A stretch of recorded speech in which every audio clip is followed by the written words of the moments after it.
Okay, everybody, it is October 4th, 2012, 11:04 a.m. Eastern Standard Time, and holy shit, the sun is too fucking bright. Oh god, that's just horrible.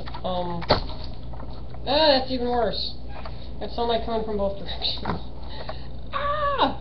Okay, anyway, see, y'all can see my eyes, not my lens flare. I keep my glasses up like this, and all you see is my screen, of a screen, of a screen, of a screen, to infinity, and yeah, that's just nuts. Yeah, as you can see, maybe a little bit, table's still a mess, but not as much. My living room is a little bit cleaner. Yeah, there's a pile of shit in the middle of the floor. And yeah, my kitchen, everything's all sunshiny, so you can barely see anything. Ah, stupid zoom. Webcam has an auto zoom. Zoom! Fucker. Anyway, it was suggested by a very beloved person, and they know who they are, that I do more YouTube videos of me just being me. Whether I look like shit, or, you know, whether or not I'm all cutified, or whatever, you know, to just show more of a well-rounded side of me. So, okay, here I am. Hi! Let's see. Yeah, I'm cleaning, because it's cold outside, and I got motivated this morning, because I was on the phone with a very special, beloved person. Again, they know who they are, and I'm like really fucking hyper. So I'm putting that hyper to good fucking use and cleaning my fucking house. Last month I had come down with a sinus infection like 3 times.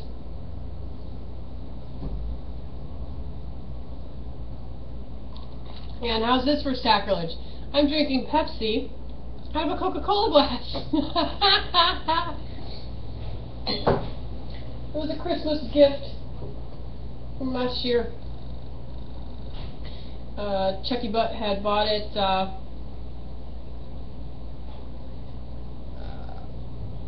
either on his way to Arizona or on his way back from Arizona.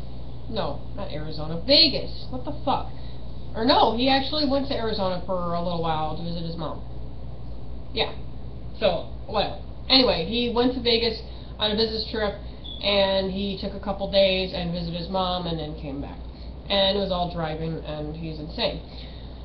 Because I could never go on road trips like that again. I'm too old. Too fucking old for that shit. I don't have the tolerance, or the wherewithal, or the give a fuck. Yeah. So, let's see. You know what? All is pretty calm on the drama front now. Just got a text. My pocket decided to start vibrating. That was lovely. Hehehe.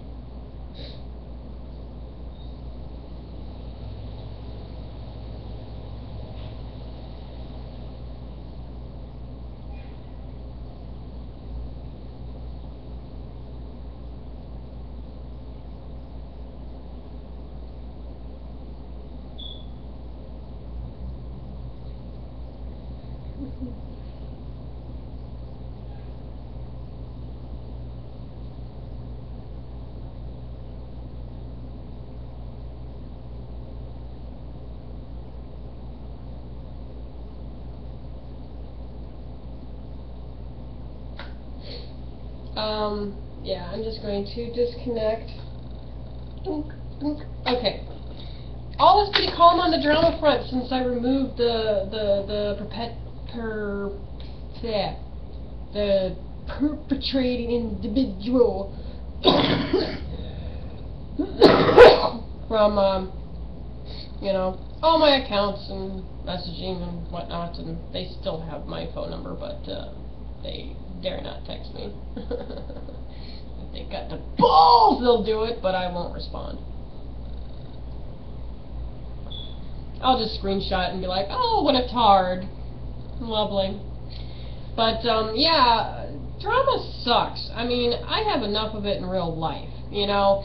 My real life, I swear people either say that I should go on Jerry Springer for the hell of it, or I should write a book. It's like, no to the first, and I'm working on the second.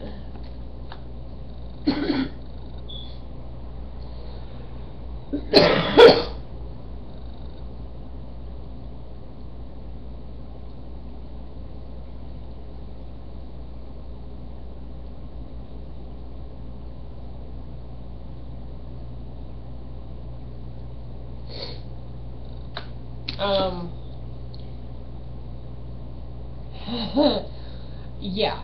Anyway, yeah, and, yeah, I'm in the process of writing a book. My life is really fucking weird, okay? I can't really get into, like, actual specific details of, like, where I attended school and shit like that. But, basically, I was born and raised in Cleveland, Ohio. Right smack in the metropolis of the... I call Cleveland the armpit of America, because if you ever look at the map of the United States, New York and Maine look like an arm sticking up, or like an arm sticking up, you know? And then you've got Florida down here that looks like it's either a foot or a dick. I don't know. Depends on what kind of frame of mind you're in when you look at it. Texas kind of looks like a pair of underwear that got thrown to the wind. And my dad's from Texas, so I can bash Texas. I'm allowed. I'm a second generation Texan. Like Washington, California, and like that whole round shape looks kind of like an ass, you know. So, you know, Cleveland is either the armpit or the asshole, which really makes the United States look like a really fucked up human being. It slay me. Anyway. But anyway, Cleveland sucks. I was born here. I was raised here until I was about 12, almost 13, and then I got shipped out to Nebraska to a group home that I can't mention unless I get, you know, unless I want to get sued.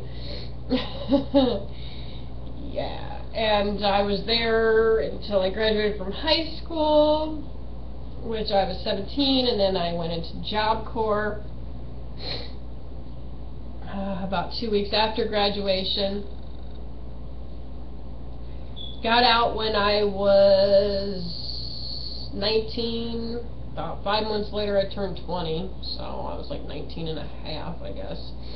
And then, let's see, then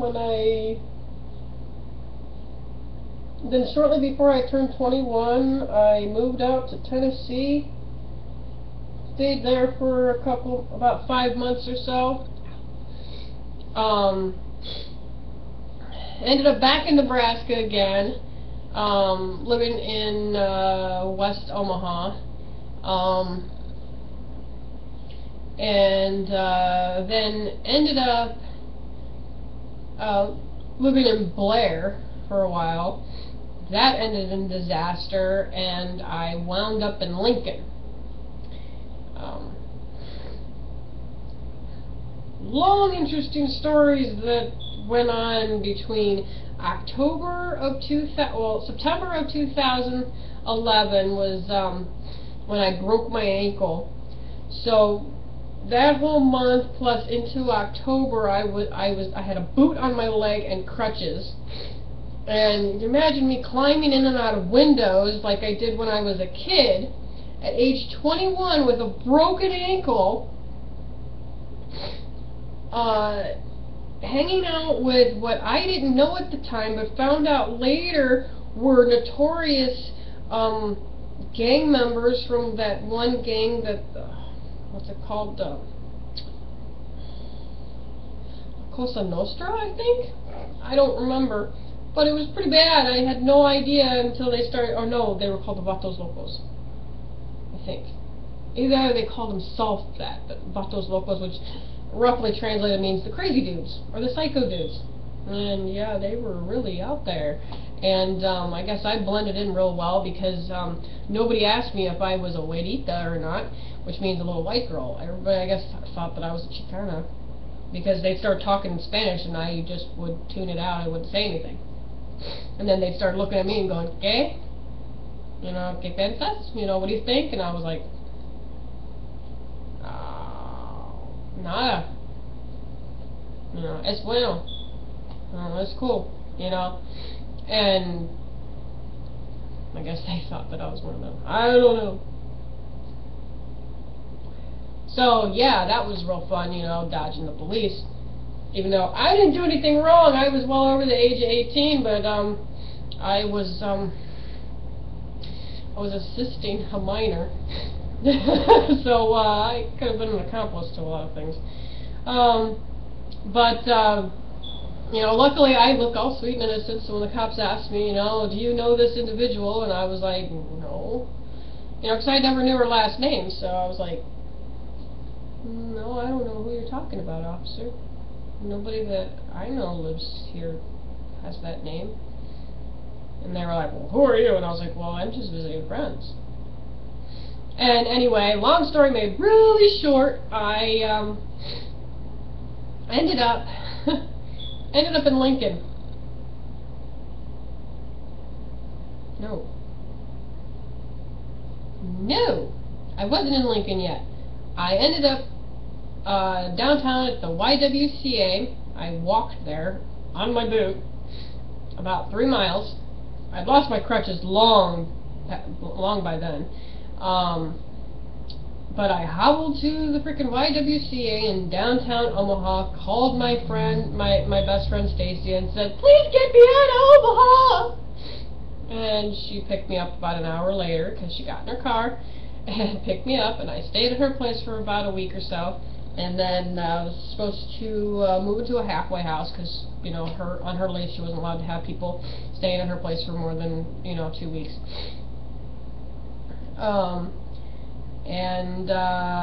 Met a truck driver, started driving around with him all over the country, and he ditched me at a truck stop once and then ditched me at a hotel not even a month after that. And that was insane, and yet I still thought that the dude cared, and eventually we ended up in Florida because that's where his family lived, and little did I know there was a warrant out for his arrest. He was on the FBI wanted list. And his wife, who he said was his ex-wife, but they weren't. They were just, like, had just separated or something shortly before he took to the road. His wife turned him in. And he got arrested in LaBelle, Florida, right off of I-5, and I was in the passenger seat, completely confused and thrown through a loop. His mother knew of what was going on, but she didn't tell me anything. He got extradited to Pennsylvania and told me, hey, you're gonna have to stay with your dad for a while. And I was like, I don't want to go back to Cleveland. I hate Cleveland. And he's like, I'm sorry, but this is how it's going to be. You have to leave. My wife is going to buy you a bus ticket and give you some spending money for, you know, food or whatever for your trip, because it's going to be, you know, 3 or 4 days, you know, Greyhound bus. But you have to go, and when I get out of prison, I will, you know, come find you, and we can have our life, and blah blah blah. And I was like, oh, whatever. You know, I was already at the point where I was like, I've given up on you, dude, because this is too fucking weird. And so I ended up back in Cleveland, and sure enough, when he got out of prison, he looked me up. He found my dad's number, because my dad doesn't think to list his phone number as unlisted. And part 2's coming up. So, stay tuned, if you want.